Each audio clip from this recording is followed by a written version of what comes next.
जननी जन्मभूमिश्च स्वर्गादपि गरीयसी। ఇది శ్రీరామచంద్రుడు లంక మీద యుద్ధం చేసి రావణ సంహారం చేసి అయోధ్యకు తిరిగి రావాలి అనేటువంటి ఆలోచనలో ఉన్నప్పుడు రాముల వారి సోదరుడు లక్ష్మణుడు సహా ఆయన వెంట ఉన్న చాలా మంది పెద్దలు లంక చాలా సువర్ణమయంగా ఉంది, అద్భుతంగా ఉంది, మనం ఇంకా అయోధ్యకు ఎందుకు ఇక్కడి నుంచే పరిపాలన చేద్దామని అంటారు. దానికి శ్రీరామచంద్రుల వారు ఒప్పుకోలేదు. ఆయన చెప్పిన మాట ఏంటంటే, కన్న తల్లిని జన్మభూమిని మించినటువంటి స్వర్గం ఏది కూడా ఉండదు, కాబట్టి మనం అయోధ్యకే తరలిపోవాలని చెప్పి మళ్ళీ అందరిని తీసుకొని అయోధ్యకు రావడం జరిగింది. అదే స్ఫూర్తితోని చాలా గందరగోళ స్థితిలో ఉన్నటువంటి, దిక్కు తోతని స్థితిలో ఉన్నటువంటి, ఆత్మహత్యలకు ఆలవాలమైనటువంటి, వలసలకు నిలయమైనటువంటి ఒక ఘోరమైన ఆపదలో వలసవాదుల విషకౌగిలిలో చిక్కి నలిగిపోతున్న తెలంగాణ రాష్ట్రాన్ని ఎట్టి పరిస్థితుల్లో విముక్తి చేయాలని, స్వరాష్ట్రం సాధించాలని, జనని జన్మభూమిని మించిన వేరేది లేదని చెప్పి నేను ఒక్కడిగా బయలుదేరి ఆనాడు తెలంగాణ ఉద్యమానికి శ్రీకారం చుట్టడం జరిగింది.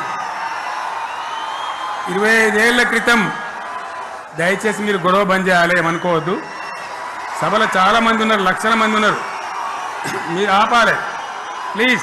ఒకటే మాట బంద్ చేయాలి, గొడవ బంద్ చేయాలి, ప్లీజ్ స్టాప్. సో ఆ విధంగా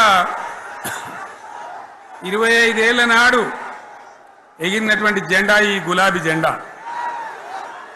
చాలా మంది బంద్ చేయాలి, ఏ బాబు బంద్ చేయాలి బాబు.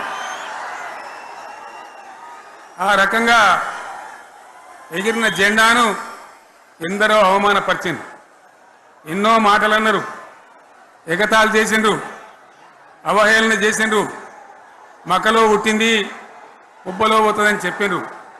కానీ ఈ జెండా మీ అందరి సహకారంతో, అనేక మంది త్యాగాలతోని, వందలాది మంది ప్రాణ బలిదానాలు కూడా చేయడంతో, అనేక ఉద్యమాలతోని యావత్తు తెలంగాణనే ఒక అద్భుతమైనటువంటి ఉద్యమమై ఎగిసిపడి, ఒక సమయం ఎట్లా వచ్చింది, ఒక సమయంలో అంటే తెలంగాణ యావత్తు ఒక పక్కన నిల్చొని బరి గీసి బిడ్డ నా తెలంగాణ అక్కడ పెట్టు అని చెప్పి నిలబడ్డటువంటి సందర్భం మనందరం కూడా సృష్టించినాం.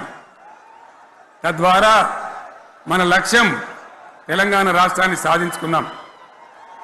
ఆ తదనంతరం ప్రజలు దీవిస్తే 10 సంవత్సరాల పాటు అద్భుతమైనటువంటి దగదగలాడే తెలంగాణ తయారు చేసి అందరూ బిత్తరపోయే విధంగా, ఆశ్చర్యపడే విధంగా బ్రహ్మాండమైన తెలంగాణ నిర్మాణం చేసుకున్నాం.